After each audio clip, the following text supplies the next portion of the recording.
faster. Living off borrowed time. The clock faster. Living off borrowed time. The clock tick faster. Living off borrowed time. The clock tick tick tick tick tick. The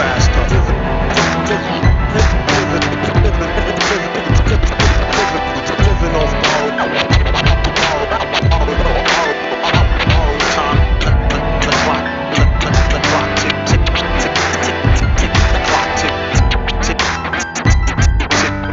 tick faster.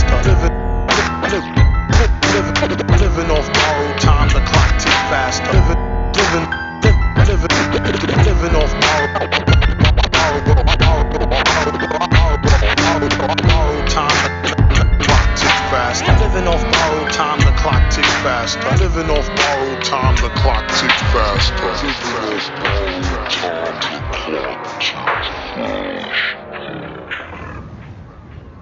Hello, everybody. Welcome to this week's Living Off Borrowed Time podcast. I'm your host, Patrique, RYM, joined not by my usual audio, Caleb on RYM, which is backwards how it's supposed to be, but joined by my frequent co-host, Jurmainson, Knee Jack Drum Tensils on Bandcamp. Check out his new release if you haven't. It's fucking awesome.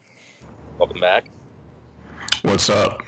And we're going to be talking, got a two-hander this week. We're talking about an old album that people don't appreciate and a new album that people maybe appreciate, maybe are taking some time to appreciate, but I think they're two artists that are very related to each other, and I kind of want to talk about weirdo rappers in general, because we're going to talk about two of the weirdest. First, we're going to talk about Viktor Vaughn, who I think has some relation to MF Doom, Daniel Dumoulin. We're going to talk about his unloved second album, VV2 Venomous Villain, and then we're going to talk about the new Mach Hommy release, Mach's Hard Lemonade, which I just realized today, because I'm slow, is a play on Mike's Hard Lemonade. I didn't get that. Oh, wow. Yeah. It's probably because you don't drink it. That's probably why you didn't get the connection. I don't think you drink that, do you? I have not drank that since the freshman year of college, I'm pretty sure. Yeah, that's probably why I'm thinking. And that makes it even funnier, because I don't picture that Mach drinks that very much either. Apparently he came up, like, one of the things he did to roll out the album was he came up with his own recipe for his version of Mach's Hard Lemonade. I haven't looked at it, but shout out to King Aaron on RYM, said that it was, he went all in with the recipe. So, but we'll get to that. But I guess we should start with the Doom album. That is not really a Doom album, it's a Viktor album. And it's not really a Viktor album, it's a label sampler from a label that has 3 releases. So you can start to see why this is a pretty unloved album. You know, I was listening to a Doom podcast 2 days ago, and on the podcast, this is in 2014, I think it was Benji B. Benji B brought up the second Viktor Vaughn project, and Doom couldn't remember what the name was. He was like, "What's it called again?" And Doom was like, I don't know." And that, to me, just that said so much with so little, that he couldn't even remember what it was called. I mean, that was pretty crazy. That does say a lot about the project, but that's kind of how Doom is in a lot of interviews. He's not the most sharp with his memory. Like, he has very vivid details about some things, but he's also definitely intentionally evasive, part of his persona. Like, his stories about Madvillain seem to change with every interview a little bit, which you can chalk a lot of that up to memory. Everybody's stories change a little bit, but I think Doom does like to just change the narrative to keep people thinking, because he doesn't think people deserve to know the whole story. And with this album, I feel like it was the beginning of Doom's, I don't want to say cash-in period, but his period where he realized that he could work with people and people would buy it no matter who he was working with, because his name was on it. And people would start to get into Doom for the aesthetic of working with Doom. He developed that kind of following, that kind of legend, in such a short amount of time, comparatively. I didn't make that observation at all. Think about what he did before and what he did after. Like, before, yeah, it's the same year as Madvillain. Right. So it's the same year as Madvillain. He did Viktor before, Ghidorah before, same year as Food. Then afterwards, he does Danger Doom, and that's like a collaboration outside of his wheelhouse. You could say that was for the money, although I think that he had a genuine enjoyment of an appreciation for the source material. I think that album gets slagged for a lot of the wrong reasons. I think it's a great album. I mean, it is commercial and like that it's for, like, you could say it's actively a commercial for something, but I think that he did it because he wanted to do it. But it was also, again, would you see Doom 3 years ago working with somebody like Danger Mouse? And then he signs with Lex. He does Born Like This, which was a weird thrown together. Like, I think that album gets a lot of shit, but an undeserved shit. And it was kind of thrown together from stuff. But he was always like, that's when he always started talking about doing all the collaborations, like the Ghostface collaboration. Then he did Key to the Cuffs. He did Nehru Doom. Like, but the first of those was this, he just picked this label out of nowhere, and I don't know, it just felt like this was what he stopped doing so much stuff on his own. Like, the last thing he truly did on his own, sorry, there's a bug outside, is Born Like This. And that was a lot of stuff that was leftovers. So this kind of felt like me where he was starting to run out of his own material. And you said that you would not want to listen to Doom go over old Doom beats again, or maybe even anybody go over old Doom beats again the other day. And I said I didn't think he'd made a beat of his own since 2003. That's when this came out. I mean, the last Special Herbs came out in 2005, and he immediately started repackaging it into box sets and stuff. Yeah. Yeah, I think Born Like This is a sign, it's a symptom of a bigger issue with Doom, or a sign, not necessarily an issue, but a trend, in the sense that Born Like This just sounds like a bunch of Jake One single leftovers combined with old beats and old raps, and all of it sounds like it was done at a different year per song. And true. Like, yeah, it just sounds like he gathered a bunch of material that all sounded good but wasn't made at the same time and put it in one project, and that's only a sign of the maybe the proposition or the possibility that he just wasn't feeling it anymore. Like Food might be the last, I guess solo Doom album we're gonna get, and that was 16 years ago. Yeah, because Born Like This, even the stuff on there that feels newer for the most part is very cranky.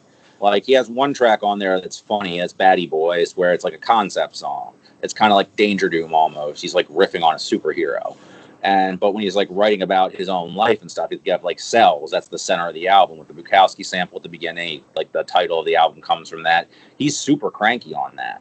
And a lot of times it just seems like the newer stuff is just him going to his old rhyme book and coming up with old shit. And it sounds great, but it doesn't sound fresh. And then there's the stuff like Absolutely, which sounds like it's right out of the Mad Villain tapes. Like, Madlib had sent him a million beats, and he picked one at random and went over. And, there is a Mad Villainy 2 out there, and 3 and 4. But they're all in demos. They're unfinished. They're scraps. Yeah. I think from my consolidation of Madlib and Doom interviews over the last 10 years has made that corroborated by this point. I think it's very clear, abundantly clear at this point, that the fans want it so much more than Madlib and Doom. The fans want it way more than Madlib. Madlib wants it very little, and Madlib wants it way more than Doom. And Doom's the one that, they can each put the onus on each other to finish it, but that just means neither wants to finish it. So I think people should just let it be. I also think that Madlib and Doom don't really care as much as the fans do. I think one thing people should take into account is that there's 50 songs or whatever, but Doom and Madlib have to sit down and make the project. They have to go through all this legal stuff, and then they have to put it on a label. They have to do all this legal stuff and clear samples, and it's just like they're probably just like, whatever, man. I don't know. I don't really care at this point. Part of what made Mad Villain was that they made it the way they did. They holed up in an apartment on the West Coast doing bong hits on the roof, like they said in the song. Like, that was circumstances. They had 2 long sessions over the course of a calendar year. They got to put it out on the label they wanted to put it out on, and Peanut Butter Wolf paid them probably 35% of what they were owed for it, and it was great. And, now it would probably be a lot more complicated. So... yeah, it would. So yeah, I think people kind of need to let that dream go. But speaking of underwhelming sequels, Venomous Villain, which again, Viktor Vaughn didn't need a sequel. Viktor Vaughn, I think, existed like King Ghidorah in terms of being like Doom was doing a thing where he was doing single character explorations. And that worked for the course of an album. And honestly, even though he calls himself Vic and V on the course of this album, he's mostly rapping like Doom. Like in the first track, he raps like he does in the first Vic album. But a lot of these could just be Doom verses, except he could call himself Doom instead of Vic. That's not a diss. It's just saying that he wasn't that invested in it. I think Ode to Road Rage is probably the only really Vic-ish kind of song. And also you could argue that Dope Skill based on the beat is more of a Vic-ish song. But I think you're probably right about him rapping like Doom, especially on Fallback Titty Fat. It's definitely a Doom song. Well, one of the things that's very Doom about it is that he'll do the thing where he comes up with a really old person insult and sticks it at the end of a bar. And like he says, cork it. Like Viktor Vaughn would never tell somebody to cork it. That's something Doom would say because Doom's a cranky old man. Yeah. Like he was kind of cognizant of how he would have his character voice change. He's not Kool Keith. Like Kool Keith would just have like a different character who would rap about the same stuff. He would still piss in your hair no matter who he was. Except he might say he's a gynecologist, or he might say he's a robot, or a sex robot gynecologist, depending on what character he was. So, but Doom actually made little shifts in his character, and I feel like the way he raps on this, he's not making those subtle shifts in his character. But that doesn't mean that he's not rapping well, because he has some good ass. I think it's almost more impressive that he shows such open contempt for the production on this, and he's still like, even low effort, openly shitting on the beat Doom at this point is rapping like a motherfucker. Some great ass lines on here. What do you mean he shows contempt for the beat? I did it for the advance, the back end. Dub it from your man. Don't spend that $10. I did it for the advance. The back end sucks. Or I did it for the back end. Okay. That the very first lines on the album, I botched it. And then he has the line on the second track, which I think is a Diplo beat, by the way. Fuck Diplo. That he said the beat is. I did my best, but the beat is rather rinky dink, and just getting warmed up. Like he's saying he could do better on this beat, but I thought maybe he was saying rinky dink because of the glitchiness of it, but maybe I don't know. Maybe it could be a double. It could be a double actually, because it is like kind of a metallic-y ping, like rinky dink in terms of it sounds like a metal-y back and forth thing. But I think that he has another line too that I'm forgetting that I'd have to look up. There's at least 3 or 4 lines on here where he directly talks about how much he doesn't like how the beat sounds, which kind of reminds me of later period Lil Wayne almost, where he was going over so many beats and in such a like living in the studio thing that he would just occasionally let it slip that he didn't like the beat, but fuck it, he was going to go in on it anyway. And I feel like Doom at this point was maybe not at that level of just shitting out content, but he was writing all the time and listening to shit all the time. And because this was like he was one of the first rappers to be like notoriously prolific in the internet age. And then he like got all these albums out in a short period of time. Like that predates like the whole mixtape saturation era. Like those 5 albums, like Ghidorah, Vic, Food, and Mad Villain, all in the same time period, and all the Special Herbs beat tapes. And he was everywhere. Yeah. I don't know. I don't really get that he didn't like the beats. I don't really get that impression. I would. I mean, not every beat, but he definitely makes comments, and maybe he's just like joking to be cocky. That could be it too. But I got the impression that, given how the label was, given how much like the feature verses, which I think are the thing I really don't like about the project, I actually like the beats. For them, like they're a weird fit, but they work. Like, I'm trying to think of the best analog on the first Vic album, I guess, would be Saliva. Yeah. I don't think that any beat on here is anything different from what we heard on Vaudeville. I think it's just... I think they are a little... I think Saliva's... And there's one or two others. There was one... I don't know. I think the Vaudeville beats are a little more traditional. These feel like they have like glitches and drops and changes in them that feel like they're shiftier, for lack of a better term. The Vaudeville beats felt for the most part straightforward. There's Saliva and there's one other one I'm thinking of that were a lot more like progressive. I think GMC and Pop Snot are not traditional beats. Pop Snot. I was thinking of Pop Snot, by the way. GMC is pretty weird, man. Okay. Yeah, GMC. I have to re-listen because GMC is the last one before Change That Beat. Yeah. Okay. Yeah. All right. GMC. Okay, there are a few weird ones on there, and of course, Change That Beat Change That Beat's literally nothing but, and he does the super fast flow on one of them. You might have convinced me a little bit that there is weird shit on the first Vic album. I think this one's weirder, or at least takes a different approach. I think the weirdest beat on here would have to be Back End and Doper Skiller. Those are both pretty glitchy beats. The rest I feel like are pretty traditional, especially Rap Game, a piano loop, and Fallback Titty Fat. The very last beat is pretty glitchy. I'll give you that one.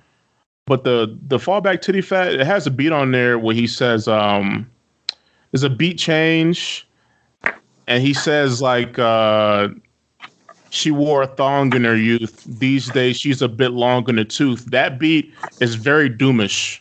It sounds kind of Danger Doomish, honestly. That beat in particular. Here that I felt predicted Danger Doom. Yeah. Yeah. Like there was one that I felt like sounded like Crosshairs, actually. And the way he rapped over it sounded like Crosshairs or No Names. And now I gotta fucking look it up. But yeah, I feel like it just predicts like his grumpier style, the stuff he would choose to rap over, the fact he would do he would prefer collaborations over solo work. I think this album gets forgotten, but it predicts a lot about where he was going. Like Mad Villainy was his defining statement, and I felt like maybe he thought he had nothing more to prove after that, or he didn't know where to go. At this point, it's pure speculation because Doom doesn't talk about this kind of stuff. Nah, he ain't going. Like you can get him to talk for 2 hours in an interview if you pay him enough, but he ain't going to answer those questions. And I respect that about him too. You don't. Artist. You know what I noticed about a lot of Doom and Madlib interviews that the questions are really trash. Oh God, yeah. Oh man, they're so bad. And I get really agitated watching any Madlib and Doom interview ever. They all suck. No, it was painful to watch the Gibbs Madlib interview tour because he'd bring Madlib out for most of them. And it was cool to see Madlib get shine, but then they'd ask Madlib the dumbest questions. It would always have a Kanye question. What was it like when Kanye came in your studio? Like, fuck, like he worked with him for like 5 minutes. It was like 3 beats. Like, yeah. And some dumb question about Quasimodo. Like, fuck off. They're not good questions. Like, yeah. There's a million. You have Madlib in there for an interview. You don't know how rare this is.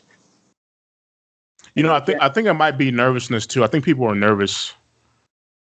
That is true. Like he is, and it's been so long since like he notoriously never did fucking talk.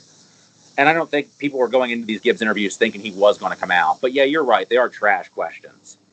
So, and the Doom interviews are just as bad. When in the same podcast interview I mentioned before with Benji B, when Benji B asked Doom about Viktor Vaughn, Doom's replies were interesting, but also really vague.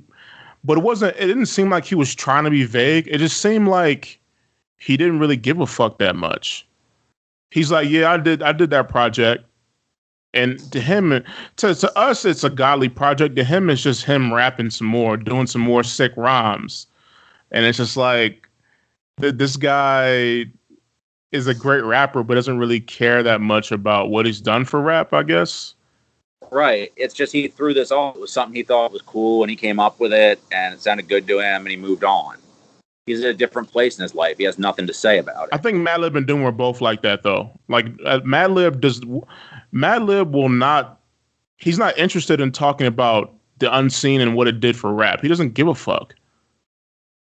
I mean, you know what I'm saying? There's something admirable about that. It's frustrating for fans that they can't get the answers they want, but you shouldn't have to hold like it's an artist's right to, move the fuck on and not dwell on their past shit and not give you those answers. It's in your hands now. It's yours. This is part of what I talked about.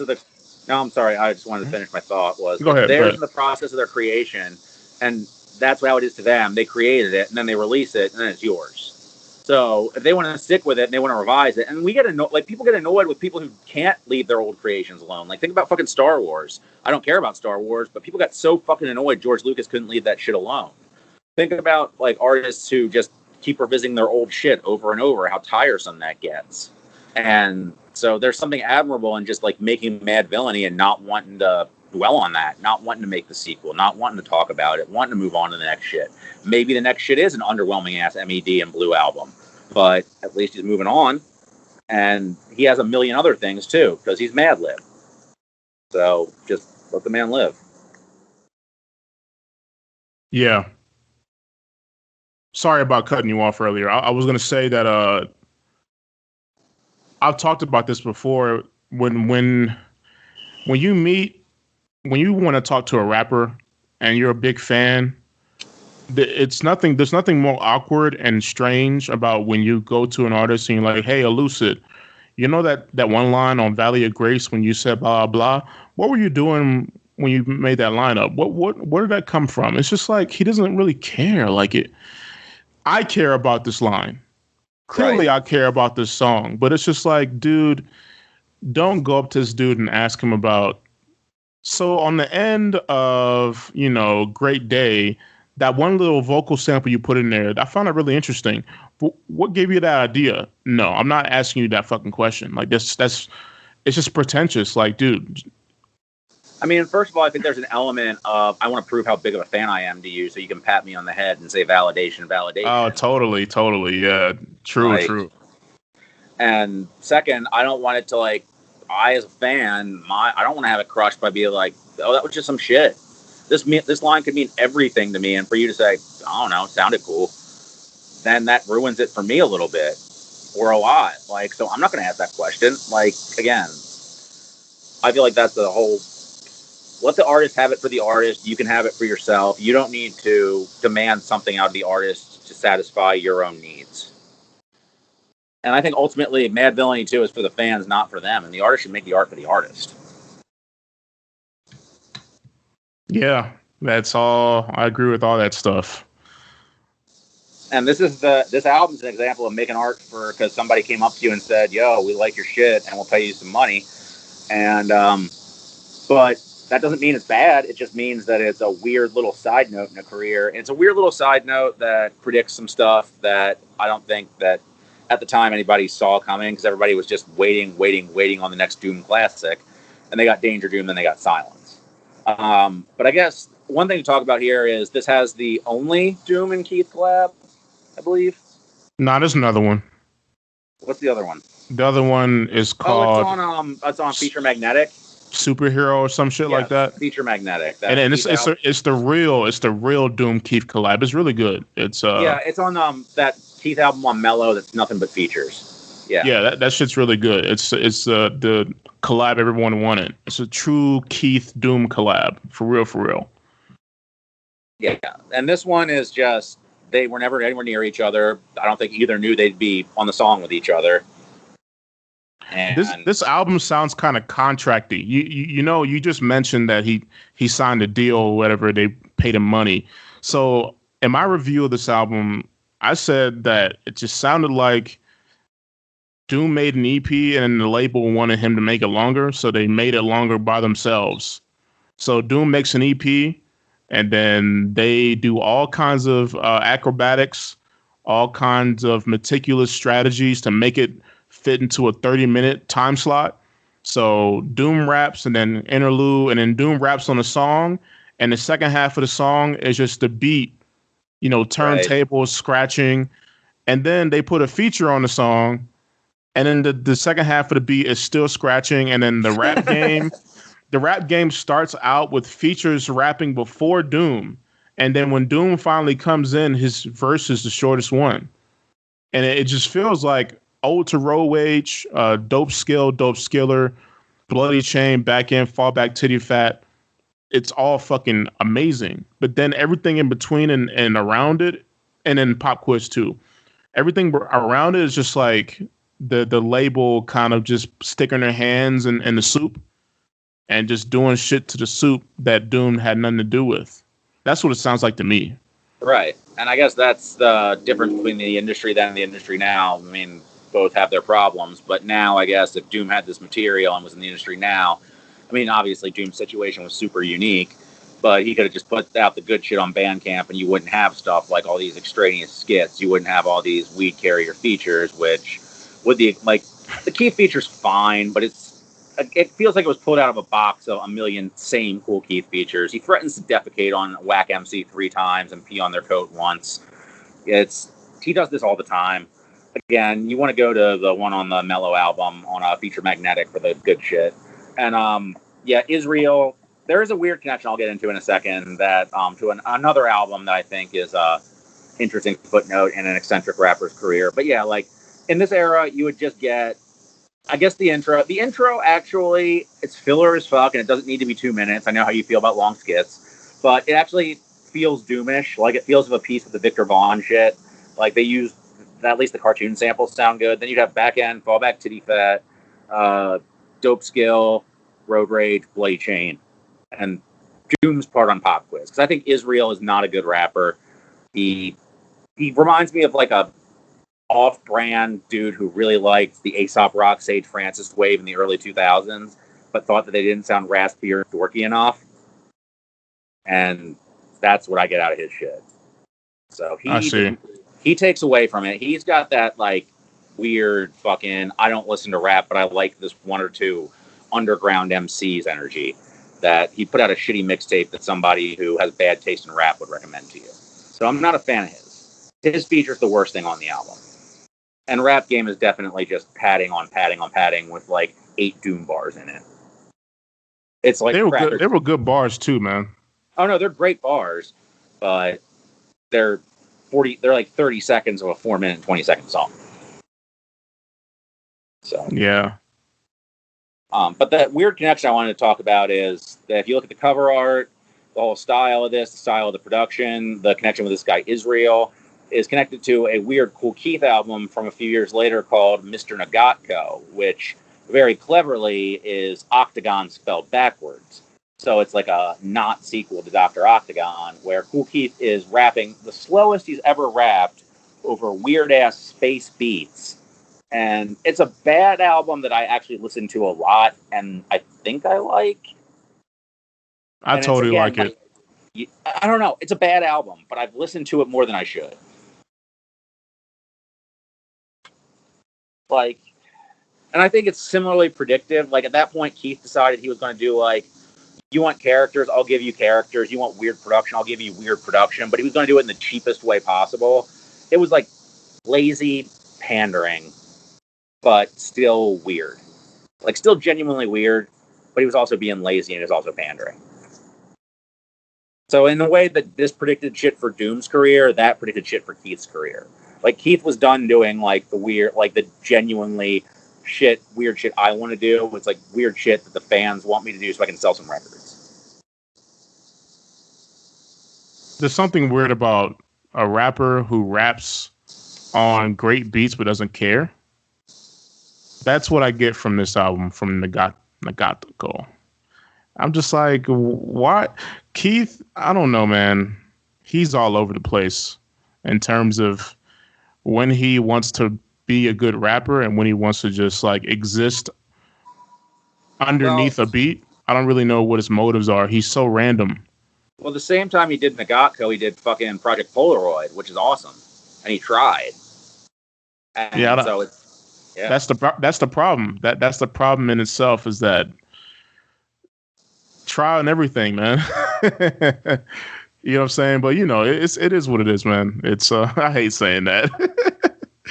I mean, I don't know, man. Do you think Doom ever stopped trying? Do you think Doom still tries now? Because I think people criticize him for that just because he got slower. Or do you think he stopped trying, stopped caring? Like you were saying that Born Like This, he stopped feeling it, but do you think he stopped caring about his craft? Because I think Key to the Cuffs is underrated. No, I don't think so. I think this is what Doom does instead. When Doom does not want to rap, he just doesn't do it. He doesn't rap. He doesn't rap while not wanting to not rap. He just doesn't do it. It's almost like, hey, wash the dishes. Doom just won't wash them. If he's not going to wash them right, he won't wash them shits at all. Keith will just do it half-ass. You know what I'm saying? That But is true. Doom just won't do anything. He's an all or nothing kind of guy. Right, and I feel like people take the fact that Doom slowed his delivery down so much to take that he's not trying anymore, which I can see that because I feel that way about like Jizza, but I feel like the fact that they both did it for the same reasons, but I think the fact that Jizza slowed his delivery down was more that this fucking bug is really annoying. He slowed his delivery down, kind of exposed that he was never as smart as he thought he was. Whereas when Doom slows his delivery down, it's not. It's because he wants there to. He's just changing his style. It's not. It doesn't devalue his previous work. Whereas the newer Jizza stuff and the dumb shit I hear him saying on social media about he's essentially a flat earther at this point. Don't ever read Jizza's tweets. But I kind of got off track because I guess I went from talking about weird rappers to smart rappers and also old rappers who slow down, and whether slowing down means you don't care or whether slowing down just means you got older. Like Doom never had like great breath control. Like he does some fast rap shit on this, but he was like, and he does some like on the Dieter album. He does a fast rap part. I think on Born Like This, he does like he does a fast rap thing. But really, he probably just has no cardio anymore. He's always out of shape. So I think he probably just raps slow now because he doesn't have the breath control. I think that he still cares about what he writes. Yeah. I think he probably just doesn't have the energy for the business end of it anymore.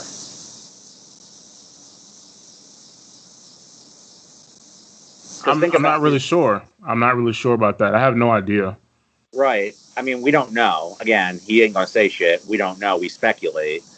I guess from a speculative end, though, we know that he got deported. We know his son died. So, been through all that shit. Do you really want to deal with a fucking record label? Yeah, I understand that. And his career started out of tragedy. He put on the mask because of Sub Rock. So, yeah. And I think that gives a lot of context to something like Born Like This, where at least the tracks where he's rapping about something and not just rapping over old shit or giving you an old demo. Like he fucking gives you the Ghostface demo from the album that's never going to happen. Although now the way Ghostface puts out shit, I wouldn't be surprised if they put out the demos from that and shine them up. But Ghostface is somebody I'd say has probably fallen off, and I hate to say that. Uh-oh. Yeah, I don't know. I've been grappling with that one for a while, but I've eaten way too many fucking mediocre meals at the Ghostface buffet at this point. It's a restaurant you go to, and they change the staff a bunch of times. You keep going because it used to be really good. You keep telling yourself it's good, but it's not that good anymore. Yeah, I can see that. Hasn't he released like three to four albums in the last 3 or 4 years that were all like, I think one was like Bad, Bad, Not Good. And another one was also cinematic. He did. The last two that I even kind of really fucked with were the Bad, Bad, Not Good one, although I never come back to it. And when I do, I come back to the instrumental version because he sounds super tired on that. He made the bad decision to do a track with Danny Brown, which just made him sound tired next to Danny Brown. And the second Adrian Young album, which he did alongside Raekwon, where they both sounded kind of tired. It was still good, but the first Adrian Young album was way better. And everything he's done after, like they did the fucking Czarface album, which was just like... Oh, man, no, don't do the Czarface album. Nah, man, you listened to that. You probably even remember you listened to that. Well, what I mean is like, I just don't get how... Czarface has the most perfect aesthetic to fit with Ghostface and Doom, but everything they do together is just like this is way too on the nose. Like this makes way too much sense, so it can't be good. I get that entirely. It's just like you rolled this so far down the middle, like you didn't even try a little bit to go outside. Like the thing about it is, this is supposed to be weirdo shit. You made the most normal weirdo shit. It's like if you got Earl Sweatshirt and Mike to rap on a song called Depression, it's gonna be trash because you're way too on the nose, dude. You're way too on the nose. You're doing too much. You know what I'm saying? And they might as well have a song called like Comic Book Villain.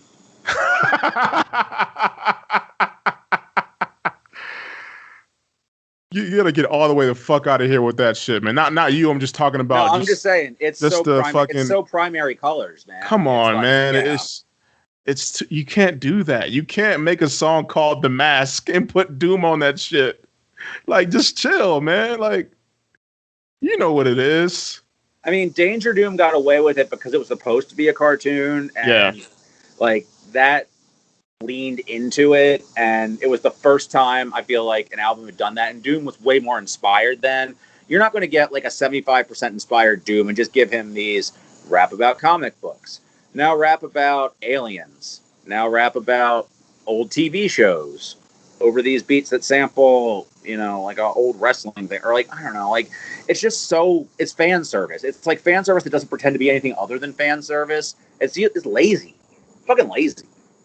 And I don't blame Doom. Like, and that album's not bad or anything. Like, I can't listen. Like, it's not unlistenable, but I don't want to listen to it. It doesn't inspire me to listen to it again. And the Ghostface one's even worse because it's like, what if the Doom album was Wu-Tang? That's it. That's all. You ever get a sense that? Will you ever get a sense that Czarface is too late anyway? They're too late. Right. Like you're way too late. You're gonna get. Fu came out in 2004, and you're going to get Doom to rap about comic book villains in 2019? Come on, man. You should have did that, like, you know, in 2004 when he was still doing that shit. I mean, what Czarface is like, it's like the fucking audio equivalent of a Comic-Con. Or if I want to take it out of genre, out of lane, it'd be like of a fucking, like, State Fair 80s rock with, like, Journey and REO Speedwagon or whatever. It's nostalgia hit. It's a nostalgia hit for when King Ghidorah came out. If you weren't around when King Ghidorah came out, you can feel that way now with this half-assed impression of it. And, like, Doom's rapping new shit. Why don't you just listen to the old albums? Stay at home and listen to the old albums. Yeah. And, Deck is just uninspiring. Like, I like the second Czarface album best out of all of them if I have to pick one, but I don't really want to pick one. I don't really listen to that one that much either. And... for something that's supposed to be comic books that's not very colorful. Then again, I don't really like comic books that much, so I'm like not the target audience for this. But rap-wise, I am. Like, rap-wise, this should be like you're pandering directly to me, and I'm not really feeling it. So. But yeah, Nagatco, I guess, is something, again, like this album I feel like gets no love that I think is kind of underappreciated, but also that was actually kind of bad on a rap level because he talks through it. It has one of the worst songs I've ever heard called Black 37. Oh, yeah. Also, it's got that Dat Piff thing or like that weird early file sharing thing. And I think this was on the official album where the tracks don't link up with, like, track titles do not link up with the actual tracks. It's completely tagged wrong. If you try and download it, it doesn't match, which is on brand for Kool Keith, I think. Yeah, Kool Keith. You know the song on Black Elvis called Rockets on the Battlefield? Yeah. I feel like Rockets on the Battlefield is Keith caring, and then Nagatco is just like Rockets on the Battlefield, and he's just talking over the beat without any rhythm. Because with Rockets on the Battlefield, it's the same kind of intergalactic, spacey kind of beat, and he kills it. He murders that shit. But on Nagatco, it's the same kind of beats, and he's just like, I'm in the laboratory. And he's just fucking talking, and it's like, dude, you're not even on beat. You're just fucking saying shit. You know what I'm saying? I used to move like a slug. Now I hop like a frog. Bionic Fuse. Bionic Fuse. First man on the moon. Elena Epcot Center. Walking around in space shoes. I mean, you like it, though. You like that shit. Yeah, I do. That's just so dope, man. I'm telling you. That's just kind of dope. It sucks. You can tell I liked it. It's not a Kool Keith. It's not a Kool Keith highlight at all. It's just for the fans. It's for the fans. But listen to Black 37. That's one of the worst songs ever. But there was I guess what I talk about though is like rappers doing characters though, and like so I guess Keith invented it. I guess you could say with Octagon. Was there anything really before that where a rapper would do a character for a whole album? Yeah, he's the originator. And then, so Doom made it popular, though. Like, super, like, so who's even really doing that now? I mean, obviously, Mike and the Slums Crew do the character of Depressed Teenager 1 through 35. But beyond that. The last guy who did it was Mac Miller with Delusional Thomas shit. And people hated that, but I liked it. I don't know how people feel about it now, though. I have no idea what the Delusional Thomas fan base thinks about it in 2020. I have no idea. Continuing my streak on this podcast of talking about terrible album Do What Thou Wilt by Ab-Soul, it was the best song on that horrible album, pretty much, was the Delusional Thomas song. I mean, that's really faint praise. And there's one really, really great lost gem Earl verse on the Delusional Thomas album on, I think it was Bill.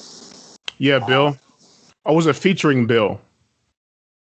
I think Bill was also on Bill. Yeah. Oh, yeah, you're right. I don't know who the fuck Bill is either. I have no fucking idea who Bill is. But strangely enough, my favorite Ab-Soul song that he's recently made is the Ride Slow with Earl Sweatshirt, Danny Brown, and Delusional Thomas. That song is fucking great. That's what I was saying was the best song on that was on not Do What Thou Wilt. I'm sorry, that was These Days. Yeah. I wasn't thinking of Do What Thou Wilt. Yeah. The Mac Miller song Do What Thou Wilt's only okay. I was thinking of that's the song I was thinking of. That song is fucking awesome. That song is Slow, like that shit everything is... that album should have been. Oh man. Because that album could have been really good, but Ab-Soul was just so, like he's a good part for a good topic for the weirdo rapper discussion because he's weird, but he's not very good. And his one really good album. Damn, he's weird, but not that good. I mean, but he has moments of greatness, though. Yeah. I mean, Do What Thou Wilt is an incredibly weird album, but it's weird in that way of like that guy on the internet whose videos get a bunch of views from the wrong kind of people. It's kind of Ross Kasi in my opinion. It's kind of Ross Kasi, kind of borderline Hotep, pseudo intellectual, conspiracy theory. I don't read a lot of books kind of way. Right. You know what he I'm saying? reads a lot of headlines, but not a lot of articles. And I don't know if he doesn't read books. I'm just making a comment on how the album sounds. Yeah, the album sounds like he reads a lot of covers, but not a lot of books, a lot of headlines, but not a lot of articles. Like, he has a very surface level thinking about things, but he thinks he's deep as fuck. And he has yeah. But the album just has so much galaxy brain shit in it that it's amazing. Like, Womonogamous, fucking, I'm trying to think of the other, but the thing is, his good album, though, doesn't have that much of that shit. I mean, it has a song about, like, pineal gland on it. The best song on there is Terrorist Threats and Danny Brown. Well, no, the best song on there is The Book of Soul, which is one of the saddest songs ever. And I guess you could argue that broke his brain. I don't know. Ab-Soul's career is really strange. I mean, all the TDE guys, their careers are, like, except for Kendrick, obviously. But Kendrick's discussion is boring. We're not going to talk about Kendrick. But, I mean, it seems like TDE does not know how to manage people's careers. I don't know if Ab-Soul could have had a successful career with anybody, necessarily. But I'm just saying, like, in terms of weird rapper, I don't know. I'm trying to think of... Okay, here's the one thing I thought about when I was thinking about this episode today, riding around, aside from the two albums we're going to talk about. We can transition to Mach event, like, soon, because I don't think there's too much else to say about Venomous Villain. Like, it's good for what it is, but what it is not essential. But it is predictive of, like, trends with Doom's career. Is it easy to be weird now? Because it feels like every popular rapper is quote-unquote weird. Everybody's got, like, a weird gimmick. Well, what do you mean? Like, do you have any examples of where I'm ready to talk about it? Okay, I just need examples. I want to say Childish Gambino is the first example that comes up, even though we shit on him last week. But you're going to say, because the internet, we're going to get in the whole discussion about that, and I still haven't listened to it again. So you're he's not weird. He's more existential, I would say. He's like a lucid. Now, hold on one second. I said existential, not the only similarity I'm talking about is existentialism, not anything else. Gambino's only weird in the sense that he's depressing, but also he questions like the purpose of life, and he's like more. I guess that album was more existential than anything else, but he's only weird in that way, I think. But I guess he's kind of commodified weirdness though, because then he was like, okay, now I'm going to do a funk album. Now I'm going to do whatever now I'm going to do a political statement. Well, he was done. I think he was done with that shit, man. Because the internet was one and done weird thing, I think. But I feel like oh yeah, I guess you're right. Camp was a weird thing too. Like Camp was nerdy, I think. It was more of like nerdy slash. Well, I'm saying nerdy slash weird in terms. Okay. But in both ways, like I feel like they're both being used kind of interchangeably now, and that you could have like a nerdy characteristic or a weird characteristic, and it's like that's kind of like a cred building thing that mainstream artists have co-opted, maybe, and I feel like that's something that Doom would never get credit for. Is that you can make like a fucking comic book reference, like the sort of references he would make now, 20 years from now, a Doom reference that would be weird in 2000 or 2003. Might be something that could come up in. I'm trying to think of a rapper who would use it. Like Logic's the first one that comes to mind. He's not super mainstream, but I feel like Doom's weirdo-ness seeped through into like everybody gives Lil B the credit for it. I think now, but Lil B was directly indebted to Doom. He admits it. Like I think Doom is pretty much ground zero. I talked about this in our 2000s anniversary episode. Is like even though I'm not as high on Doomsday as other Doom albums, he's like ground zero for. I feel like it's a lot more too in terms of the overall weird aesthetic in rap of just being able to be like free to have that like no Doom, no Odd Future, right? I think within the last 10 years, or even arguably the last 12, 13 years, every rapper you love would not exist without Doom. And I'm talking about at least 80 rappers. At least 80. And I'm not saying they all are directly inspired. I'm talking about the fact that Doom is ground zero. He's the foundation of a lot of rappers and how they even came to be. Open Mike Eagle is probably the most transparent about this. He's talked about this before, but the way he talked about it, it was just like, oh, this guy is really fucking smart. He's smart. Like Open Mike Eagle, he knew that like Hellfire Club and the entire art rap thing is just, it wouldn't exist without Doom, and also some other artists like Bus Driver and A$AP Rock. But Doom, he did a shit ton, like Chester Watson, Zero, Jeremiah J, John Wayne. You could just list endlessly. Earl Sweatshirt, Odd Future, Billy Woods. You could keep going. You could. Everyone Blue owes Doom like their life insurance. For fuck's sake, they owe Doom their life insurance because you know you can't. They can't exist without him. They can't. And Doom is just like on levels from lyrical content to flow. And I remember like when I first got into Doom, one of the things I would read on the internet, which was not as big as it was now, but still had plenty of circles where dumb opinions would circulate and rap elitist opinions would circulate. Oh, it's hard to get into his flow because he flows so slow. He flows so lazy. He flows like he doesn't care. Which, after you've listened to about 5 Doom songs and gotten accustomed to his flow, is the dumbest criticism. Like, I mean, first of all, do people say that about Biggie? Do people say that about Big L? I don't know. But then it's just like, there's such a deceptive technicality in the way Doom raps, and it's so, just the way he raps, the way he structures punchlines, the way he writes, the way he integrates references, the way he comes up with a way to like come up with like a little character voice that he throws in at the end of things, the way he'll drop out one bar into the next bar. Rappers you would not think would be influenced by him have been. And if they haven't been, they've been influenced by a rapper who was. Even by little projects like this. So, even shit like this deserves to be heard, I think. Do you think Count Bass D is the very first rapper who was the first rapper inspired by Doom directly that you could hear immediately, like in Beg, Borrow, Steal, came out in 2005? He was probably the only other rapper that sounded like Doom when Doom was still like fucking killing the game. Really interesting parallel I just drew there.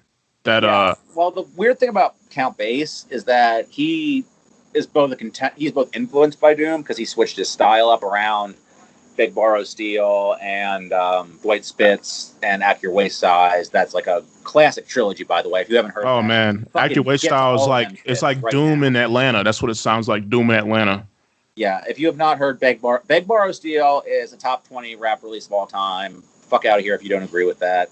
if you haven't heard it, seriously. And Dwight Spitz is up there, and Act Your Way Size is up there. Act Your Way Size is probably I'd say the entry point, because I think the other two might be a little too weird, especially Big Borrow Steel. But Act Your Way Size has a very food feel to it, I would say. Very Stones Throwy feel to it. Although I would say so. I think it came out on like Nature Sounds or Rhyme Sayers or one of those. Fat Beats, one of those kind of labels. He mentions Fat Beats on the album, so probably Fat Beats. But it's got like Doom's on it. It's got that same kind of fun lyrical content. It's got like a little bit of a dark humor undercurrent to it. He's got like it's an excellent album. It got some hype at the time. So, but if you haven't heard it now, definitely go out and hear that. If you haven't heard Count Bass, then you have about a million other albums to listen to.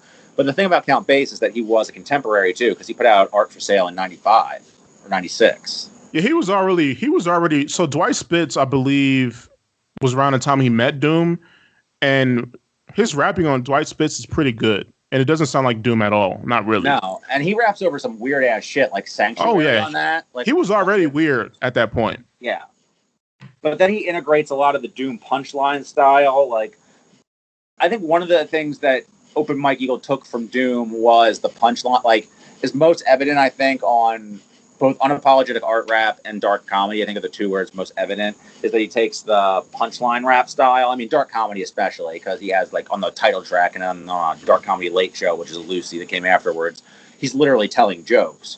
But Doom would do that. Like, Doom was clearly influenced by watching a lot of fucking television. I think Droog and Hommy, too, as well, are influenced by watching a lot of television. So they kind of structure their punchlines, like, in terms of stand-up comics jokes or jokes on a sitcom a little bit, but in a rap way. Does that make sense? Yeah, it makes sense. And I think Doom does it better than anybody. Like, Doom will, like, I'm trying to think of a good example of that. Like on the What's This Button Do? I'm trying to think what song that's from. That's from Change the Beat. Yeah. So it's a Vic song, but yeah, on some What's This Button Do? Like something like that. Like where he'll just like, he structures it up so the whole bar leads to that punchline, like a joke in a sitcom. And he kind of has like a corny dad sense of humor sometimes, but that is endearing coming from him. And he'll have a tough line right next to it, or a line that'll make you think right next to it.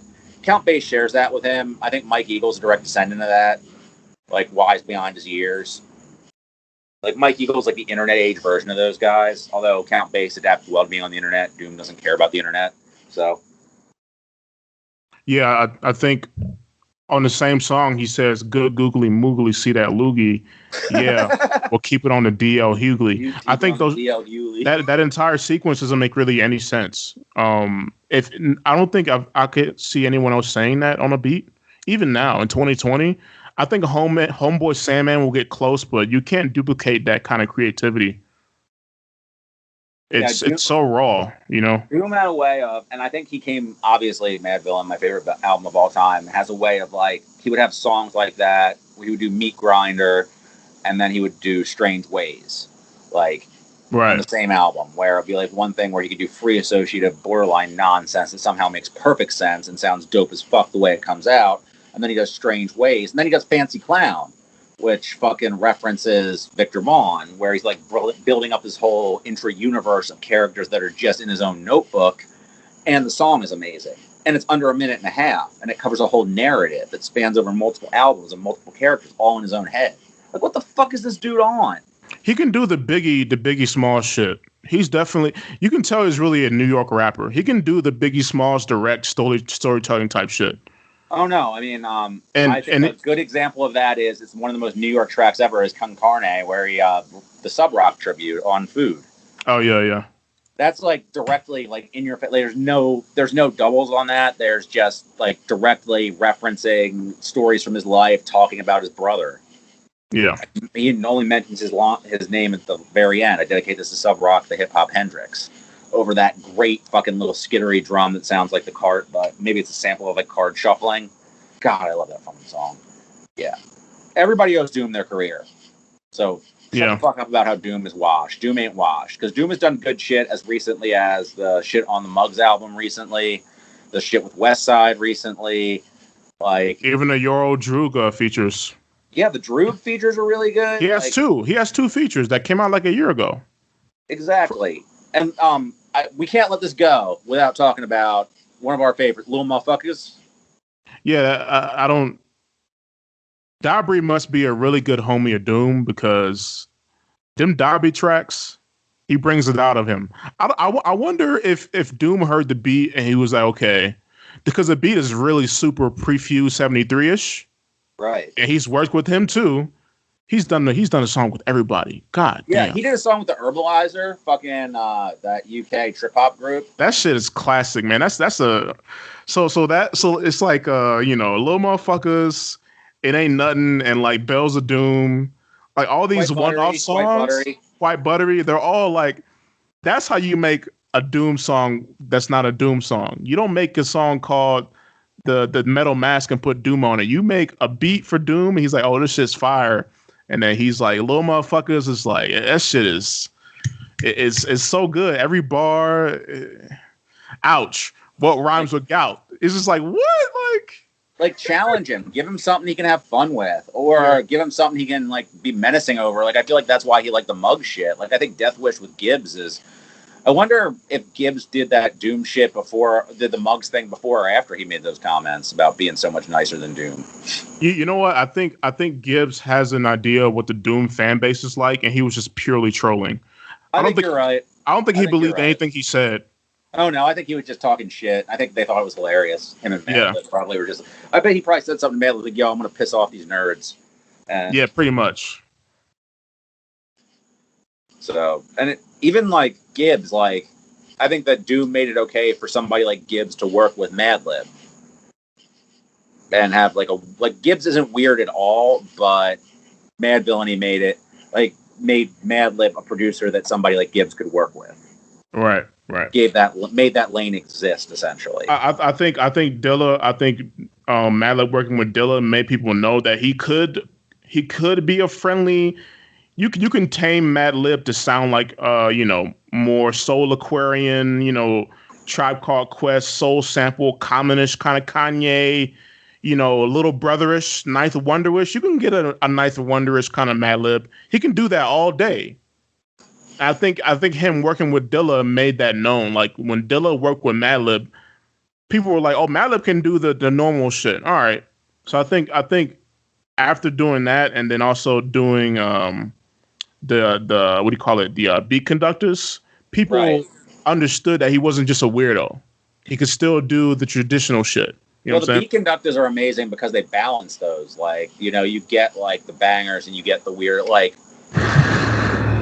I don't know. Beat Conductor Volume 1 and 2 is a really important. That was the first beat tape I truly loved. Movie sounds. Same for me personally. That was my younger brother put me on that first. That was his idea. I wasn't even on that shit until he was playing that shit all around the house. Like I was so hip. Track 5, going with the Kraftwerk sample, where I was like, I played that shit 100 times on a loop, and that's like the most simple loop ever. Open, it's called. Yeah. And that song is so, and the one with the Method Man sample, I wasn't really feeling my beep, and then I started feeling my beep, and then it comes in with the fucking bass line. Yeah. And then fucking Spanish bells at I listened to that album to death. If you don't like Movie Sounds Volume 1 and 2, you can't listen to this podcast. You're on the list. I've got an ongoing list of people who can't listen to the podcast. I like to update it every week. So yeah.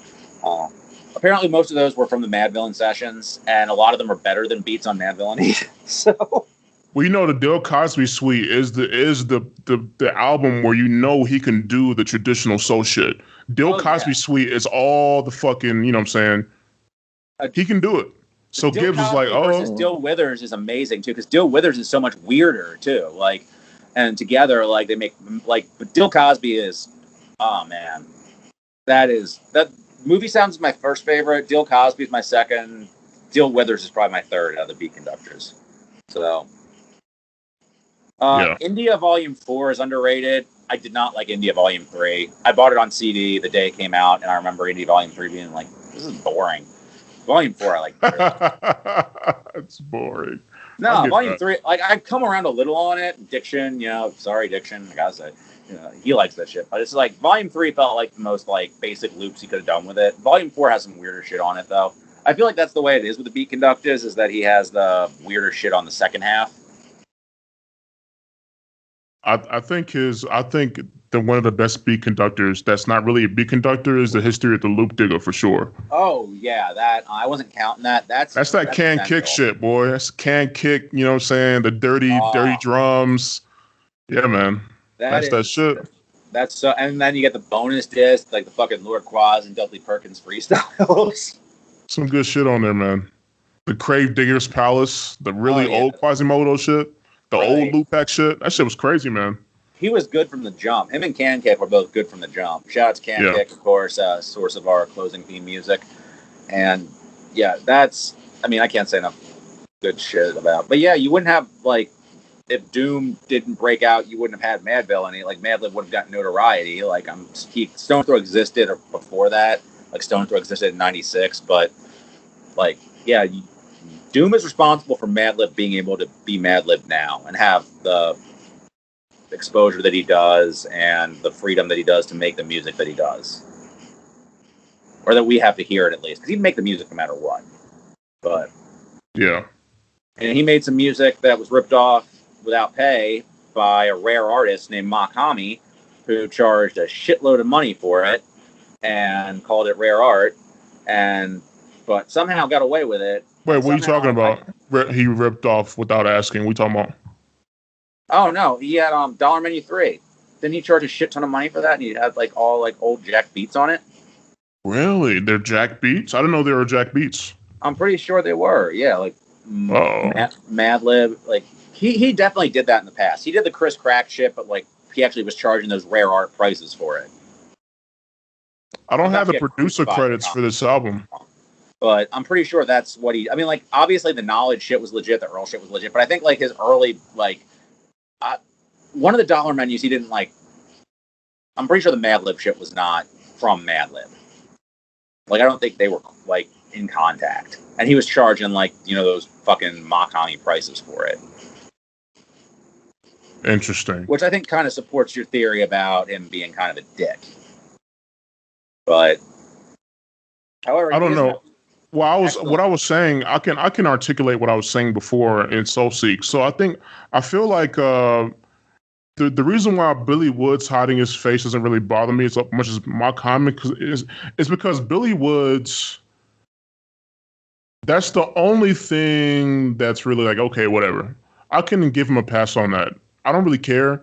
Billy Woods is not trying to be Doom. He's not ignoring Doom's existence.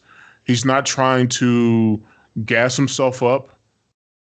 I don't think he's a dick. I don't really care about him hiding his face. It doesn't really matter. He has live concerts on YouTube. You can see his face the whole time. So it's not like you can't see his face ever.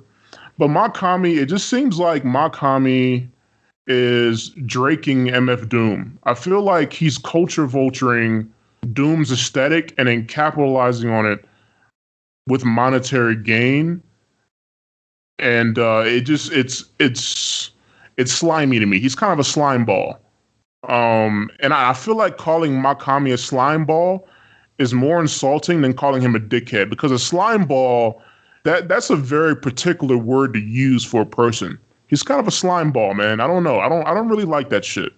Okay, I get what I appreciate you putting it that way. I retract my dickhead state. I mean, I said dickhead because I took it out as arrogance on his part, that he's kind of knowingly doing it with a wink and like, I can charge this because I know I'll get it. I know what I'm doing. You know who I'm referencing. I know I'm that good, so I'm just going to kind of preen about it a little bit.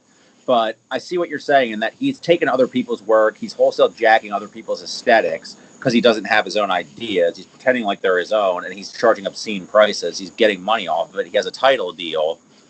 Yeah, that's slimy. And being a slime ball is worse than being a dickhead, because being a dickhead, at least you're being upfront about it. Being a slime ball is being underhanded, backstabby, grimy. Good way of putting it. And that's how I initially thought of Mach, with the dumbass gimmicks on Bandcamp charging so much for his releases. I ignored him. And when I initially listened to the Earl and Knowledge albums, I was like, he's all right. He's kind of monotone, but he's clever. He's monotone. I'm not sure why he's getting all these releases for like all these beats from these producers that I really appreciate. Who else has ever gotten an album of Earl beats? But something about him stuck with me as an artist. I don't know when he clicked. But by the time the Muggs album came out, I was a full-blown fan. So I'm in a weird spot where I agree with you, but I think he's a great artist regardless. But I think the biggest problem he has as a personality is he knows how great he is. And he is jacking Doom. Like, that's why I paired this episode together, is that he's absolutely taking ideas, and he would never in a million years admit that he's doing that. Just like Droog will never admit that he consciously put it out that people will compare him to Nas and will get mad if you said that. He knew people were going to compare him to Nas. He has lines on the album that fucking invoke that on the Your Old Droog EP. These dudes are doing this on purpose to troll you. You know, I want to give credence to you being kind of skeptical about my criticisms on Mach Hommy, and I'll say that Mach Hommy's not the only rapper to do this. It's been God Fahim, Crime Apple, Uncle John, that entire zeitgeist of East Coast rappers have also done the rare art shit. Al Divino, but the difference is that they're not trying to be like Doom at all. Like Al Divino, I've said this, Al Divino freestyles, I feel like, more than I think he does. But he's fucking brilliant. I don't know. No one raps like him, and he just raps so sporadic. You know what I'm saying? What's that one fucking album of his that I love? Monumentality. Monumentality is such a good fucking album. And he has 2 or 3 collabs with SD Knock that are essential listening, that these dudes go hard as fuck. Divino has some trash. Divino has some fucking brilliant shit. And this dude he has his own aesthetic. Like, he's indebted to Doom, but he's doing his own thing too. I think Divino is way more like fucking stridently original than Hommy. Hommy has made better music, but Divino's way more original. Divino's way more of an individual. His prices are stupid, and I think the rare art gimmick is stupid. But I want to see like a Pitchfork article on the rare art era of East Coast hip hop. I want to see someone break that shit down to a science. I think Kool AD is the first guy to do that shit, boy. I think Kool AD invented that shit, honestly. You know, do you think anybody's still paying still fucking buying those Kool AD $100 freestyles? I don't think so, but they're buying his paintings, though. I'm pretty sure. I bet you can still buy one. But I think do one for the intro for the pot. No, I'm not paying Kool AD a cent. Fuck you, Kool AD. I think Kool AD was the first dude to do like. I think Kool AD and Lil B were like doing like the 100 track mixtapes, but I think Kool AD was charging like wasn't he doing that? Well, he was the one that you could pay him $100 and he would freestyle for you. Okay, that was the $100. Maybe I'm misremembering then. Yeah, he was. That's why he had all those tracks on the 100 track mixtapes that were $100 freestyles. Like, fans would put $100 in his Cash App or his whatever. Probably prior to Cash App, it was like fucking his Patreon, I guess, his Indiegogo, and then he'd do a freestyle for the fan or for their project, and that's what those were. So yeah, he was, and they were all horrible. Like, they were literally off the top freestyles, and I mean, I guess some were okay. I don't know. What if all these East Coast rappers were like borderline homeless for like a couple of years, and that's why they did it? Would it change your mind at all? Would it really matter? If Mach Hommy was almost homeless and he tried to, like, you know what I'm saying? I don't think the thing is, I don't think he was, but yeah, I don't think he was either. But what if? I mean, I don't know a little bit, because it'd be like, all right. I mean, people who have the money to pay for this shit, I certainly don't. You talk about how you think I'm loaded because I'm buying a bunch of $1 and $2 releases on Bandcamp. Oh, yeah, I don't have the fucking money to buy like a $777 Mach Hommy dollar. $777 fucking dollars for vinyl. It's not on iTunes, only on Tidal. Come on, man. But in spite of all our shitting on it, Mach's Hard Lemonade, which I did not get was a pun on Mike's Hard Lemonade until recently, until today, because I don't drink that shit. But great album, probably not as great as Mach Hommy thinks it is. We have access to the lyrics by ways that I'm not going to share, so I don't want Mach Hommy to sue anybody. But we have access to some of the lyrics, and this is... Okay, would you say that Mach Hommy versus Doom, who raps more about nothing? Because I think both have gotten this criticism, and I don't think either rap about nothing. I think rap about nothing is the same kind of criticism as calling something mumble rap. I don't think neither really mean anything. They're just kind of like... I don't understand what he's saying, so I'm gonna say he's rapping about nothing because I'm too shallow to. But I know what you're talking about. But I would I don't say know, who man. has more? Okay, who has more content who has more substance to what they're talking about? Doom or Hommy? I think Doom does. Mach Hommy is completely aimless all the time. I think Hommy has really, really insightful lines and overarching concepts, but he can't articulate them because he does wander around a lot. And he does lean on the fact that he can switch flows like nothing and switch languages like nothing. And I think Doom had the ability to switch up things, but he would integrate them, whereas Hommy kind of does it a little bit more showily. Mach Hommy just be saying shit, man. He just be like, I take you dudes to school, Tom Cruise, hit you in the back of the medulla, 2 rulers, I got a Ruger on my... It's like, dude, what are you talking about? Like, that's how he raps. Sometimes I feel like Mach Hommy is like if you put Lil B, MF Doom, French Montana, and Max B in a blender. He's a fucking meme, man. Nah, I'm just playing. Mach Hommy's good, man. He's fucking... No, he's great. I've listened to so much of his music, but it's like, yeah, he is like... The thing is, he makes all this shit sound dope. Like, but okay, so look, check it out. So on Peter, right? On Peter, he says, I knew it was going to come to Peter eventually. I was about. I know. I had to, man. He says, you got to tell your story walking by the boat, and I'm like, you got to tell your story walking by the boat. What are you talking about walking by the boat?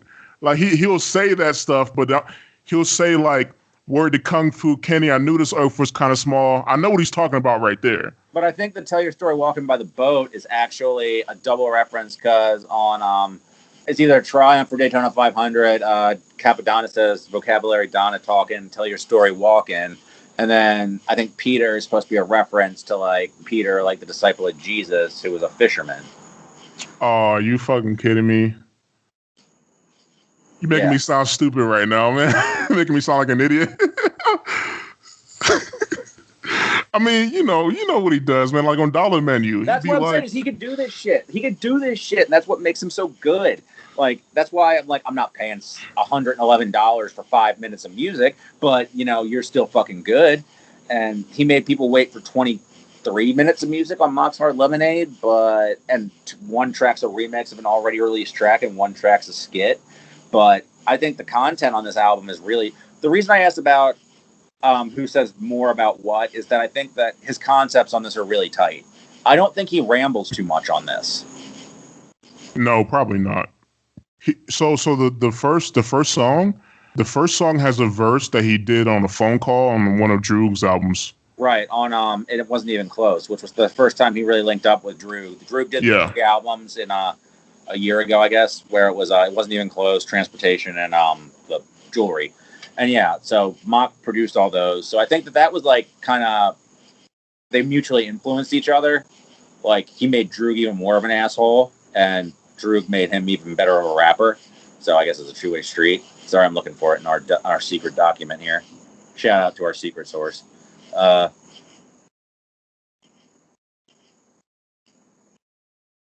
yeah, because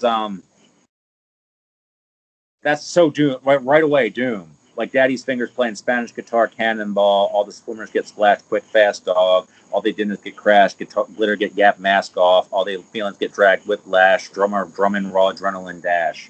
Doom. Man, I hate liking Doom because you just see him everywhere. I mean, but he also does I think he does about as much Ghostface as he does Doom, and I think he has his own style too, in the way that he definitely has a unique, not just in the fact that he puts the Creole in there and he switches languages, and I feel like Mach has kind of an unquantifiable quality to the way he puts verses together. Like he's definitely borrowing from people, but the way everything sounds in the end sounds just like him. Whereas Fahim Fahim sounds like himself in that he has 2 flows.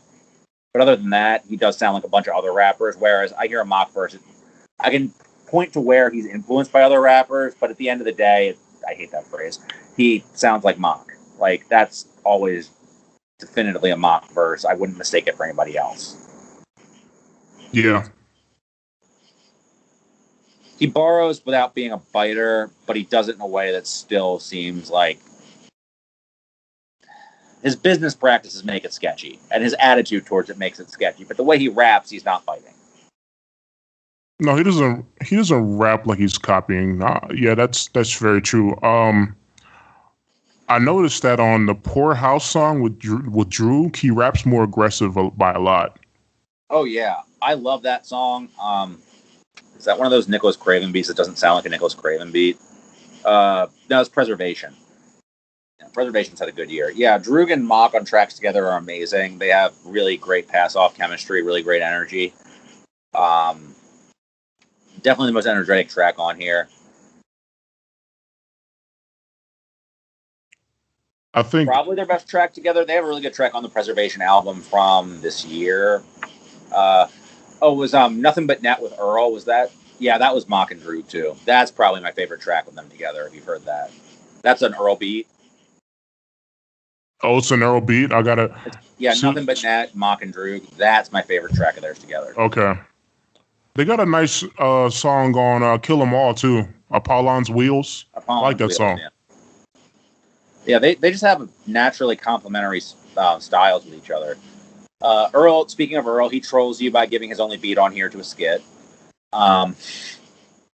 Wait, so his beat is the photocopy sloppy? Yeah, that's his beat. Fraud. Okay, yep. It's a nice beat, but it would have been nice if he gave a beat to an actual rap song. Although his verse is great. I think his verse is more abstract than. It's on that Feet of Clay kind of abstract. It's not trying to rap. I feel like he's trying to rap like Mach on this. Yeah, he kind of does. This one is the roof's nappy like kitchen hair. That's the one that I've been trying to unpack. Like you expect him to say nappy like black hair, nappy like that kind of reference, but kitchen hair, I don't get that. Maybe. But then he goes with a racial reference after back roots. It's been a minute. She Blackfoot Injun. Like. Maybe he's talking about a house slave cooking. That could be it. And that you know what I thought about what you just said about him rapping like Mach Hommy? He sounded like a Lucid a little bit sometimes. A little bit like a Lucid. So, I can see that was like the... You think you slick, huh, nigga? You think you slick trying to be like a Lucid. All right. Prickly pears. It's pimpin', she a fixer. Uppers in the elixir. Fuck it. That's a Lucid. You're right. Yeah, man. Okay. Yeah, again, I want to hear Mach on new Armand Hammer. Lucid's doing a project with fucking somebody really cool. I heard about this in the Rubiot Discord. Oh fuck! I wish I could remember. I'll remember it later. Nicholas Craven?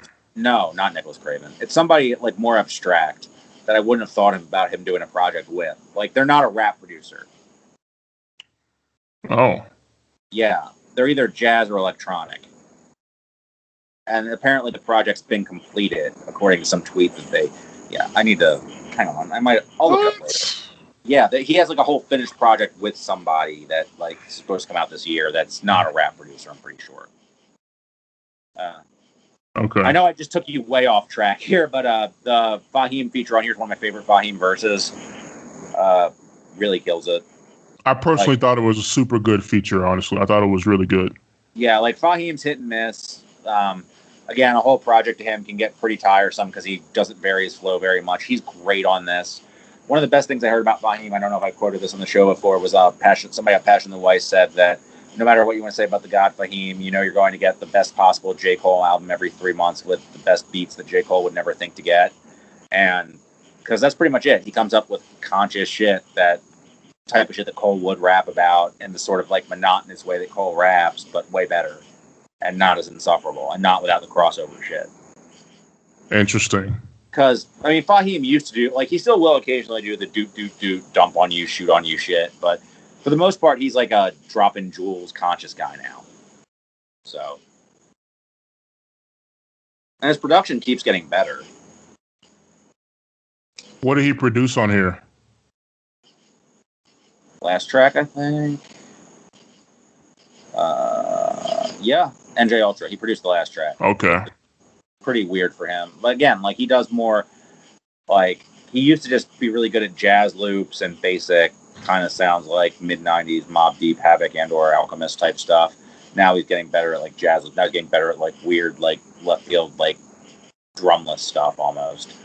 I feel like he's expanded his palette as a producer. So I feel like that's another thing about this release is that it's short. Every beat stands out. Every song stands out. It's like a really compact statement. And every verse has some really cool wordplay around the same themes. Like if you look at it and you unpack it, he's saying shit every time. Yeah, there's some good lyrics on here. I just wish I had more time to take some of them down. He said you hooked on Mach Phonics. I remember that part. That was pretty fun. You were hooked on Mach Phonics. I mean, he has like dumb brags that are like smart dumb, that are great. He keeps using goof as an insult on this album, which I like. Goof. Like, what's fun for you is just goof to me. Oh yeah, yeah. And Is that Marshmallow Test? That's on Marshmallow Test. And another point, he calls somebody a goof. Like that's very Doom too. Like calling somebody a goof is like calling somebody a goober. Yeah, lucid. Yeah, and use a goober. Doom is the master of rap. I'm fucking with you. He's a master of abstract rap, dude. Everybody we like is from Doom. Everybody we like, every single rapper, dude. Like no one's safe. Everybody's getting the Doom fucking serum and shit. Everybody's doomed, man. Everybody's doomed. Like I'm trying to think of pre-Doom. Like that's why I brought up Keith. It's like, all right, you have like, because Doom pre-Doomsday wasn't really Doom. Like, so it was Zev X. So right. I'm thinking you have Octagon, you have Sextile, you have Dr. Doom. So that's Keith. But again, I pointed out Keith as a character still raps pretty much like Keith. He's not doing all this weird shit. He's still basically ultramagnetic Keith. So, like people don't owe as much to him. People owe plenty to Keith, don't get me wrong. I'm not trying to shortchange him, but Doom's legacy is way deeper. I think E-Dawn is the only rapper besides Count Bass D that you can kind of see some Doom influence, but I'm not really sure with E-Dawn because he has his own style too. What has E-Dawn done anything except for that one fucking collab that I didn't really like? That had the Homeboy collab. Yeah, I didn't. You mean lately, or just you mean lately? Was that it? Like, because I know he was signed for a while. Then he did the Homeboy Sandman album, and I was excited for that because I really like Beauty and the Beat, and I really like Primitive Plus, but I was not cool. Like the Homeboy album, like that was both of the, like there were a lot of problems with that. I don't know. He's done features, but not any projects. Yeah, he was weird, like Prodigy almost, like not like Prodigy from Mobb Deep, but like he had to sound like nobody else. Yeah, Primitive Plus. He did sound like Doom in the way he rapped, but in terms of like the way he put his shit together, the psychedelic hippie rap thing, almost, because that's what I got out of Beauty and the Beat was like hippie rap. That's what I thought of when I heard it at the time, which was when it came out. You know, Primitive Plus is kind of Beastie Boyish. The way Primitive Plus has like a Paul's Boutique, Dust Brothers type vibe to it. Totally, dude. I mean, besides Count Bass D, I don't know if anybody else was really on that Doom shit until maybe like 2010. You know, when the Zeros and the John Waynes and Jeremiah J's and shit. Well, I wanted to talk about Key to the Cuffs a little bit. I didn't get to Key to the Cuffs, but I did listen to a bunch of Gennaro Jarrell and the Dr. Who Dat stuff. Like, there are some vocal cuts on there. I mean, that's very niche. That's very like a narrow lane, but he was doing it, and that was 2006. Gennaro Jarrell also predates Flying Lotus, as you've said. So, Gennaro Jarrell was Flying Lotus before people even knew what the fuck that shit even was. But however, Flying Lotus's Los Angeles is a monolith. So, well, the thing about Gennaro Jarrell is that he's the gap. He bridges the gap between Madlib and everything else. You want to talk about brain feeder? Gennaro Jarrell is kind of like Rosh G, where they're both like. Well, before I get to that point, Gennaro Jarrell made the three-piece puzzle. Three-piece puzzle, yeah. And that album sounds really similar to what Dilla would do on a solo album. And he made like one of the first wonky tracks to ever exist before that Brandy song. Sorry, after that Brandy song. After that wonky Brandy song, that really weird wonky beat that she did a song on, he was doing wonky before people even know what the fuck they even was. So that shit is crazy, man. And the Shape of Broad Minds thing, that's a really strange album. It's like LP and Outkast in one project. Is what it sounds like to me. Yeah, he's incredibly underrated. I know he was having some health problems. I think that he has something coming out this year, so I think that he got past them. Hopefully, shout out to New York Jarrell. Yeah, I listened to 3-Piece Puzzle today. It holds up. He has some 3 volumes of like Lucy's Scraps, Lost like tracks that I listened to the first 2. They were really good. The third one's called FM Mood, which I think might have been for a Doom collab that wasn't Key to the Cuffs. I think they're leftovers from Doom Sessions. Doom Sessions. The second one has a Count Bass D remix on it that you got to hear. It's so. It lives on. It lives on, but it's even better beat. Yeah. Yeah, I've heard that. Yeah. So fucking good. You know, all those on the website. I've added all those on a deleted account. Oh, on the Gennaro Jarrell shit. That was all you. Yeah, I added those lost pieces, and right. Yeah. Well, thank God somebody did. Shout out to you and One Man Army, the only 2 people adding this shit, and Battered Sphinx too. So yeah. But yeah, so I don't know what really. So the Mach album, where do you think it stands in his discography overall? Well, you got to know I've only heard maybe 7 Mach Hommy projects, including the dollar menus. But if it feels like if you basically delete Photocopy Sloppy, I've already deleted that track myself. If you delete that track, the project is a solid 9 out of 10. I think it's a solid 9 out of 10, in my opinion. Right. I feel like what's great about it doesn't waste any time. The beats are unique. He goes really well over all of them. The samples, the spoken word samples, the skits don't take up too much time. They frame everything really well. I don't mind the skit. I don't delete it. I don't think it takes up too much time, and I like the beat. So, really, the only thing that I wish had happened was instead of having the Clout Dracula remix, which is good, but I'd rather that he made time to put the 2 tracks that were on the Fahim album earlier this year, Blade Forge and Playground Legend, that are collabs with Hommy, and they should have been on here instead. Like, Hommy should have saved those for himself. Blade Forge, especially, is one of his best verses. Highly suggest you check that out if you haven't. Is that on Dump Assassins? What is that on? No, I think it's called Iron God. It's his first album that Fahim put out this year. Let me look it up on RYM. Hang on. Great radio about to come up as I look up the guy Fahim on RYM. Lost Kings? Lost Kings, yeah. Okay. Yeah, he was Blade on 2 Forge tracks on and Playground Legend. They're both amazing. Blade Forge especially is one of his best verses. And I feel like that would have been better use of tracks that he had kicking around instead of the Clout Dracula remix, even though that's still good. Yeah, I feel like he fleshes out concepts on here well, better than you would think. He's mostly just bragging about how well he's done. I think a lot of this is just kind of a response to how well Griselda's done. If you listen to a lot of it, he's talking about people who doubted him, people who stabbed him in the back, or people who didn't get him. But look how well he's done. They thought he wouldn't do well going digital with the spook, being a weirdo. And so he makes a weird-ass project, rolls it out the way he wants. And, I mean, there's something to be said for both their approaches. I think it's great that both have lanes. Doesn't mean that Hommy isn't a pretentious slime ball, to use your word, for stealing a lot of Doom's approaches. But Doom also co-signed him. Yeah, Doom doesn't really give a fuck. That's the other thing, is Doom's co-sign means nothing. Doom could have. Well, he doesn't. He probably doesn't even know. He probably doesn't even know about that shit. Doom doesn't know who this guy is. He knows who Mach Hommy is. I'm just saying that he doesn't really.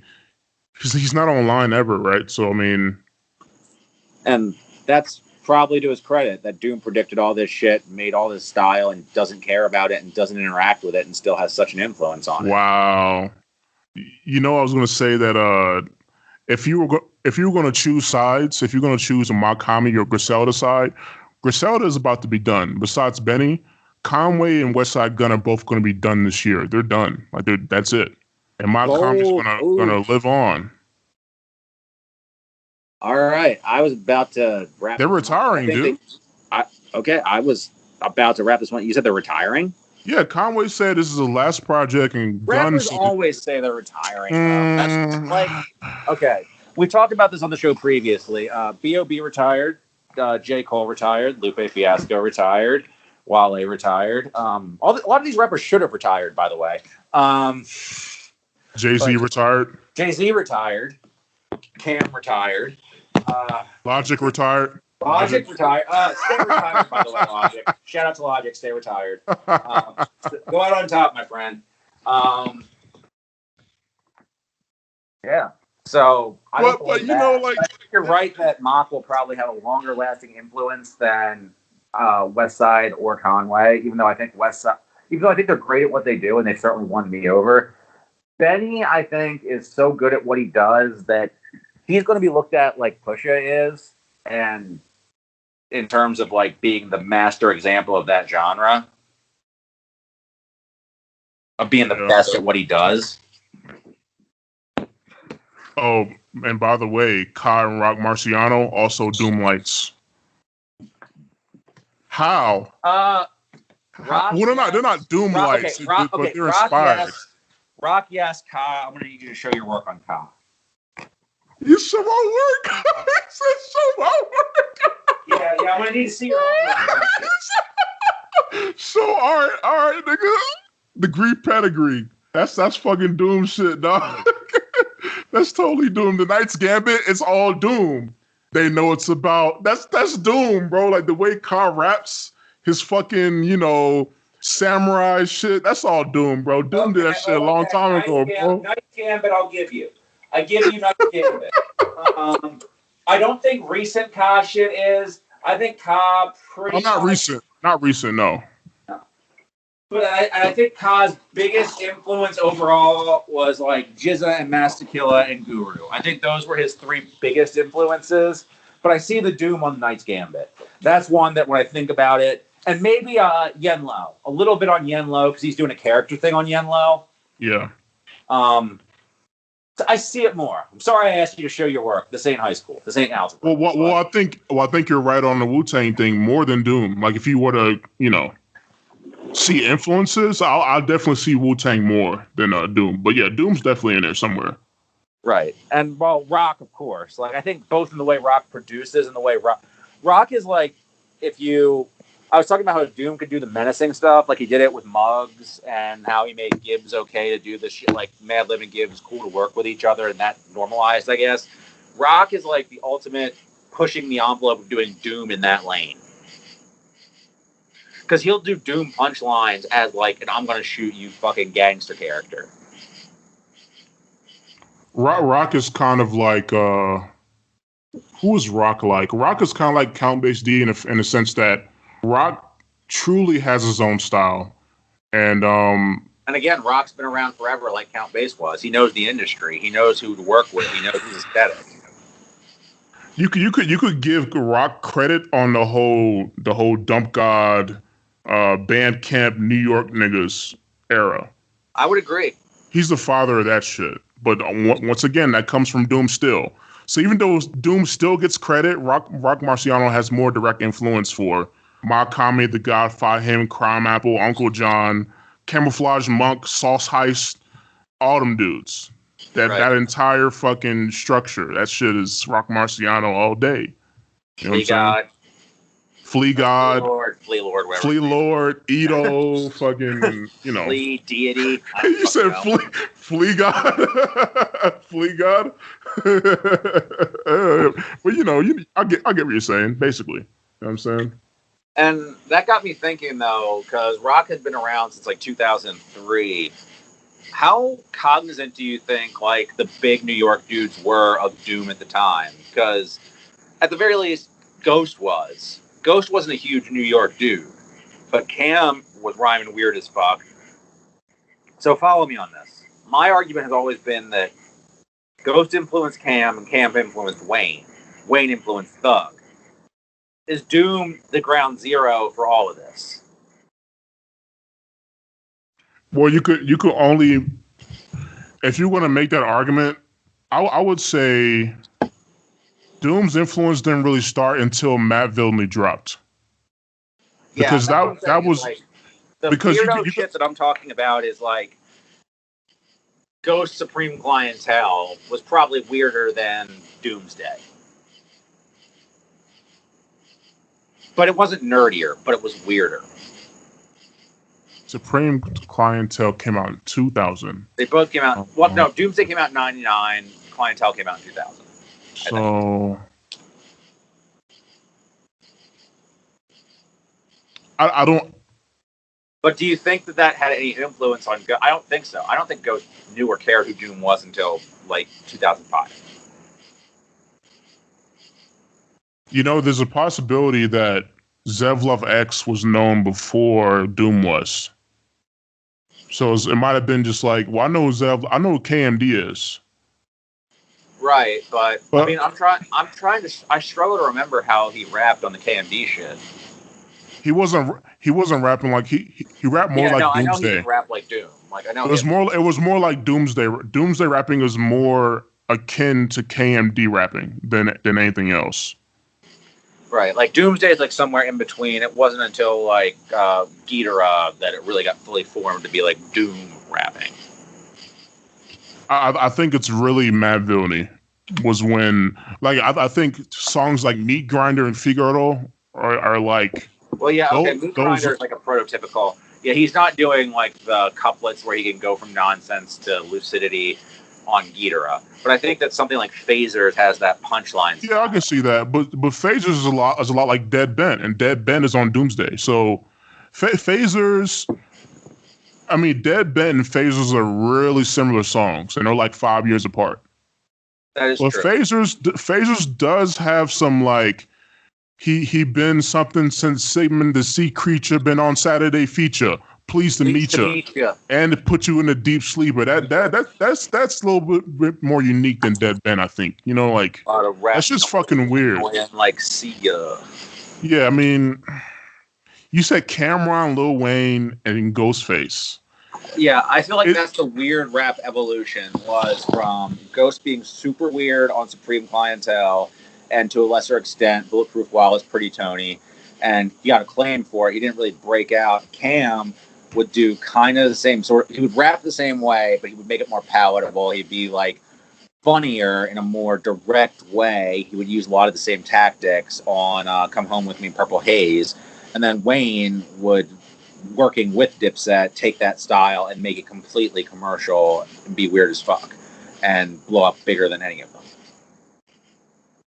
And Kendrick is inspired by Lil Wayne. And then Kendrick, obviously, took Wayne and did like a West Coast variation on West Coast / I'll tell you what. I'll tell you what.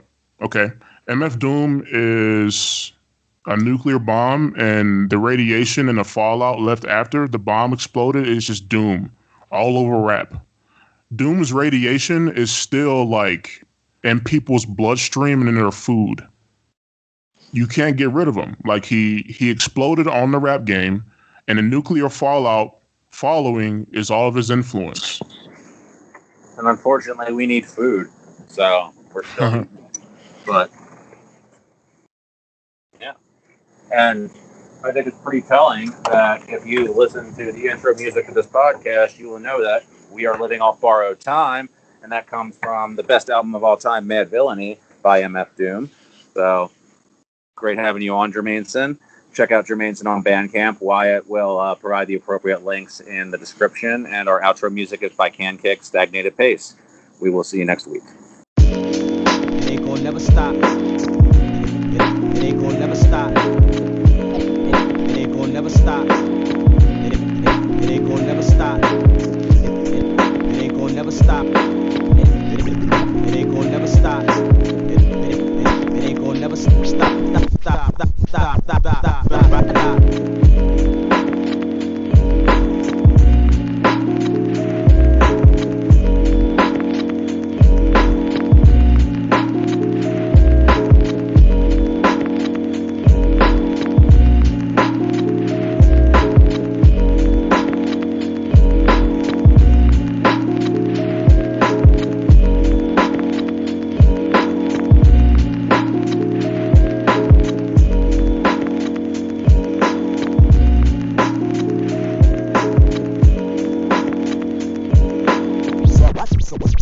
Salam.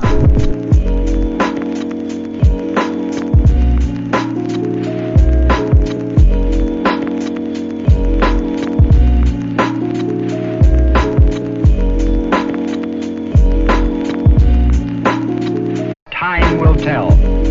Time is yet to be conquered by man. But when the time is right, perhaps the greatest revelation of all time will dawn upon us.